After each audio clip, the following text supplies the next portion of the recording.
Madam ಅವ್ರ ಮೇಲೆ ಅಣ್ಣಹಳ್ಳಿ ಗ್ರಾಮದ ನಾಗರಾಜ್ ಎಂಬುವರು ಹಲ್ಲೆ ಮಾಡೋಕ್ಕೆ ಯತ್ನ ಮಾಡಿರ್ತಾರೆ.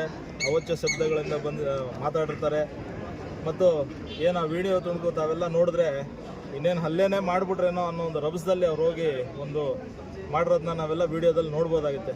ಈ ದಿನ ಸರ್ಕಾರಿ ನೌಕರಿಗೆ ಯಾವುದೇ ರಕ್ಷಣೆ ಇಲ್ದಂಗೆ ಆಗಿದೆ. ಮೇಲಾಗಿ ಮಹಿಳಾ ನೌಕರರು, ಮಹಿಳಾ ಪಿ ಡಿ ಅವರು ಅಟ್ಲೀಸ್ಟು ಮಹಿಳೆಯರ ಬಳಿ ಯಾವ ರೀತಿ ಮಾತಾಡಬೇಕನ್ನೋ ಒಂದು ಸೆನ್ಸ್ ಇಲ್ದಂಗೆ ಆ ವಿಡಿಯೋದಲ್ಲಿ ನಾವು ನೋಡ್ಬೋದಾಗಿರ್ತದೆ.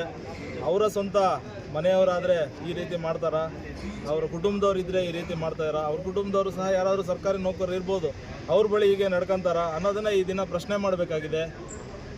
ಏನು ನಮ್ಮ ಪಿ ಡಿ ಅವರಾದ ಸವಿತಾ ಮೇಲೆ ಏನು ಹಲ್ಲೆಗೆ ಯತ್ನ ಪಡಿಸಿದ್ದಾರೆ ಅದನ್ನು ಸರ್ಕಾರಿ ನೌಕರರ ಸಂಘದಿಂದ ತೀವ್ರವಾಗಿ ಖಂಡಿಸ್ತೇವೆ.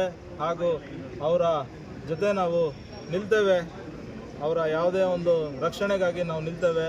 ಅವರು ಈಗಾಗಲೇ FIR ಆಗಿ 5 ರಿಂದ 6 ದಿನ ಆಗಿದ್ದರೂ ಸಹ ರಾಜಾರೋಷವಾಗಿ ಅವರು ಓಡಾಡ್ಕೊಂಡು ಹೋಗೋದನ್ನು ನಾವು ನೋಡ್ತಾ ಇದ್ದೇವೆ.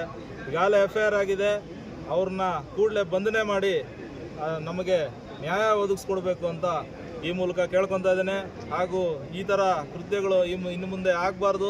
ನಮಗೆ ರಕ್ಷಣೆ ಕೊಡಬೇಕು ಎಲ್ಲ ನೌಕರರಿಗೆ, ಮುಖ್ಯವಾಗಿ ಮಹಿಳಾ ನೌಕರರು ಎಲ್ಲಿ ಕೆಲಸ ಮಾಡ್ತಾ ಇರ್ತಾರೆ ಅವ್ರಿಗೆ ರಕ್ಷಣೆ ಕೊಡಬೇಕಾದಂಥ ಕೆಲಸವನ್ನು ಮಾಡಬೇಕಾಗ್ತದೆ.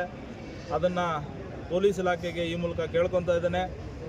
ಹಾಗೂ ಅವರ ಒಂದು ಏನು ಎಲ್ಲ ಸರ್ಕಾರಿ ನೌಕರರಿಗೆ ರಕ್ಷಣೆಗೆ ಯಾವಾಗಲೂ ಸರ್ಕಾರಿ ನೌಕರರ ಸಂಘ ಇರುತ್ತೆ ಅಂತ ಹೇಳ್ದ ನಾನು ಮುಗಿಸ್ತಾ ಇದ್ದೀನಿ.